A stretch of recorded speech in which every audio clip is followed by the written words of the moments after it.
Hey, how are you? All right, not too bad. Very good. Thanks for doing this for us. Yeah, my pleasure.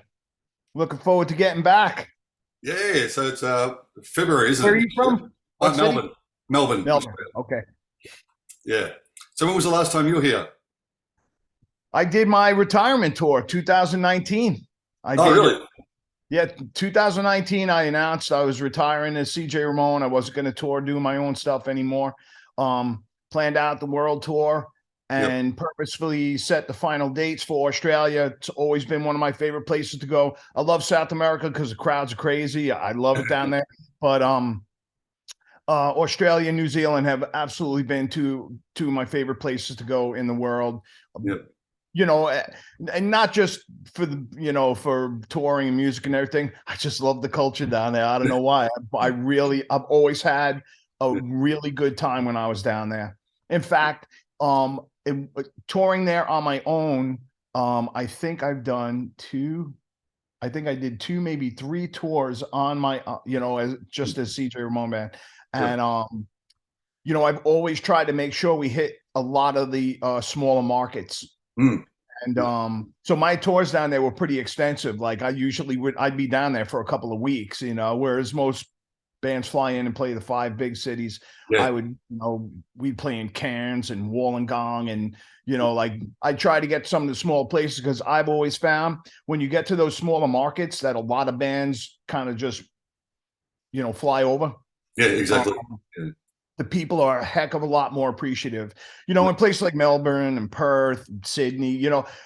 so many bands come through. People can be picky and choosy about who they go to see, and you know what I mean. And not that I'm dismissing those cities. I mean, I have a great time in all of them. Yeah. But when you get to those smaller markets, people seem to appreciate it a little more. And me being kind of from like small town, I dig it. I like it a Yeah. lot. So I was really excited to get the list of cities on this Gimmes tour Yeah. because we're hitting a bunch of small towns and we're there for a couple of weeks without a day off. Yeah. So it should be a fun tour. I'm really looking forward to it. Oh, yeah. Yeah, I was watching some of your live videos yesterday on YouTube from the Me First and the Gimme Gimmes, and looks like a lot of fun. Oh yeah. Yeah. After playing in the Ramones, and doing my own thing. It was well after playing the Ramones. I mean, what else can I do beyond that? Yeah. Nothing's ever going to be as great as that. Nothing's ever going to top that. You know what I mean? And then when I went out on the road to do my own stuff, I really liked it. I loved it. I liked being the songwriter and all that stuff. But it was a lot of work. Mm. Like I was the songwriter, the singer, the bass player, the accountant, the head cook and bottle washer. You know what I mean? I literally was wearing so many hats that it was work. It was a lot of work. So that's what happened in 2019. Yep. I'd been on the road at that point for 10 plus years with my own band, put out 4 great records on Fat Records, and really hit the road hard. But in 2019, my health had deteriorated so bad that I knew it was time for me to get out. Yeah. So that's why I announced the retirement tour, and it had a lot to do with drinking and just being stupid in general, and Yeah. and not sleeping good, not eating good, and touring in a van, loading my own gear in and out, and all of that. So I was really done. But then the Gimme stepped up and they were like, "Hey, we need a full-time touring bass player. Would you be willing to do it?" And I was like, "Well, but it's a great retirement job. I mean, it's Yeah. nothing but fun, And I had to learn how to alternate pick, so there was a little bit of a challenge to it too. Oh, yeah. The bass lines are way more technical than anything I played with the Ramones or even in my own band. So I had to kind of get my chops back up. Doing all covers, and it appeals to like so many people. Oh, yeah. It's just funny to see like the hardcore punk guys out there singing along to Cher songs and Dolly Parton. So you know what I mean? It's like Yeah. so it's so much fun. It's so overwhelmingly fun. Like the music and that, I've got to play with some really great musicians. Everybody from Johnny Two Bags with Social Distortion to Scott Shiflett from Face to Face, Pinch from The Damned, and John Reese from Rocket from the Crypt, and Stacy from Bad Cop, and Joey, from Lagwagon. And I mean, I've just played with, Dave from Lagwagon. Like, I played with so many great musicians, in the short time that I've been with them. It's really just fun for me. It's a great retirement job, that's the best. They don't talk, I'm riding on a tour bus for the first time in my life. I'm touring in a bus. Okay. I've never toured in a bus before. Oh, really? Yeah. Never had my own tech, even in my own band. With the Ramones, I didn't have a tech. Even in my own band, I didn't have my own tech. Oh. So I got my own tech now. And a manager who takes care of everything. Yeah. Well, it's neat. It's neat. I only had to hang in the business for 33 years to get all that. Oh, that's great. I mean, makes it a lot easier for you too. Like just play bass. That's it. Yep, absolutely. Yeah, but no, I've been a big fan of the band for ages. I mean, it's hard though. I mean, I know they are a cover band, but you don't really think of it as a cover band because what they're doing is original versions of all these songs. So it's really hard to think. I mean, especially being that long, they've been around for, and all these albums, and fantastic bands, really good. Yeah, it's. I mean, I gotta tip the hat from Fat Mike to Fat Mike. His brainchild, and they really did a good job on picking songs and kind of crafting the image and making it fun, really making it fun. It's fun too. That's another thing. I get into the band. I'm playing. Fat Mike and Jay Bentley from Bad Religion was playing bass just before I was. You know what I mean? Guys are both really good bass players.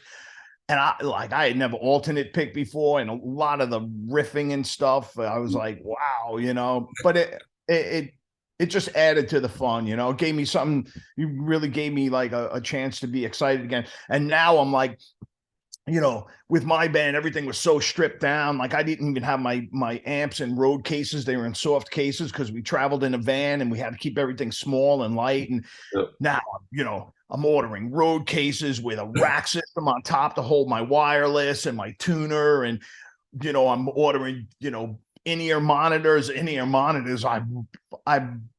I realized after a little bit of time off coming, after the lockdown, I realized how much of my hearing I had lost. Oh, really? And, the rest of the guys in the Gimmes, not the rest of the guys, but Scott Shiflett was using in-ear monitors, and he told me, he was like, man, they really saved my hearing, to be able to control the volume and everything.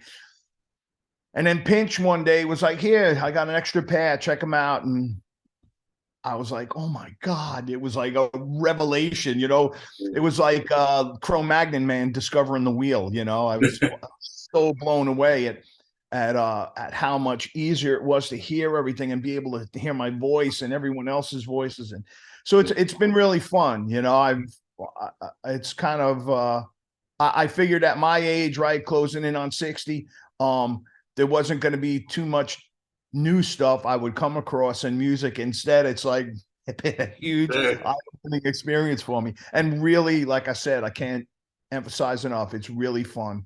Yeah. So, I mean, the band I've got here, which is the cover band, but the singer, she's got the in-ears and she's always talking about it. I mean, I tried it once a long time ago, and I know I didn't really get the feel of it, but I think now it might be time to get back into it. The cool thing is some of the in-ears, they actually have little plugs in them, and if you pull the plugs out, it allows ambient sound to get in. So you still, but it limits the decibel levels. But you'll still get some of the stage volume in. But realistically, the way around that is if you have a good in-ear system and you can set up a couple of ambient mics that pick up what's coming off the stage and the crowd, it really makes the transition to in-ears almost seamless, because you're not losing anything except for volume. And that's, of course, the killer is volume. Yeah, that's great. But I know it doesn't sound very punk rock, but like I said, I mean, I have so little of my hearing left. My my wife and my kids are probably happier than I'm getting in-ears than I am, because they get sick and tired of me of hearing me go, say again, say again, say again. Like my hearing is that bad. I know what you mean. I mean, I had hearing problems growing up. You know, pretty much my first 11 years of life had tubes in my ears and everything. And you know, my brother's a drummer, so you know, it's always been around. So I'm pretty sure my hearing has gone as well. Yep. Yeah, so no, I definitely got to do it. But you know, the earplugs, just the ones that you stick in your ears, I could never use them because they just cut out too much sound. Exactly. They limit the sound coming in too much. And then when you're singing, you're hearing your voice through your jaw, and it makes everything sound weird and garbled. So I know exactly what you mean. This is kind of a happy medium that I found. In fact, that's why I have to make sure that I end this on time, because I'm going to get impressions made of my ears today. Okay. I don't know. I'm just like I said, it's kind of fun to rediscover playing live through new equipment, and you know, and you know, a new sound and everything else. It's really been a lot of fun. Yeah, for sure. But yeah, just going through some of the songs that you guys do, like you were saying before, like, you know, seeing all these punk rockers going out to, you know, whatever, I Will Survive and all these other songs, but the ones that really got me was like Somewhere Over the Rainbow and the, what's the Paula Abdul song? I can't remember what it's called. Straight Up. Yeah, that one. That's a great version you guys do. Yeah, you know, because I grew up with a lot of country music, I love those tunes. But like when we do On the Road Again, and you know, and the Dolly Parton song Jolene, those just hit a chord in me. It's like, oh my God, because I grew up with a lot of country music, a lot of traditional rock and roll. So doing those ones kind of have a special place for me. But they're all fun to play. They're all fun. And you know, like I said before, you know, watching like hardcore punk dudes, and you know, like out there slam dancing to, you know, me and Julio down by the schoolyard, you know, it's fun. Yeah, no, this looks great. Now, I noticed one of the videos I did watch, I think it's from October 22nd in Florida. You guys did a gig, and people were throwing things on stage. It looked like it was money. Was it money they're throwing? Oh yeah. Oh yeah. Yep. Yeah. People throw money up on stage. They throw money at us. They love us so much. Wow. Yeah, it's fun. It's like, it's one of those just odd things that happens at a gimme show. That's unreal. Yeah. They're not throwing dollars. They're throwing 20s and 5s.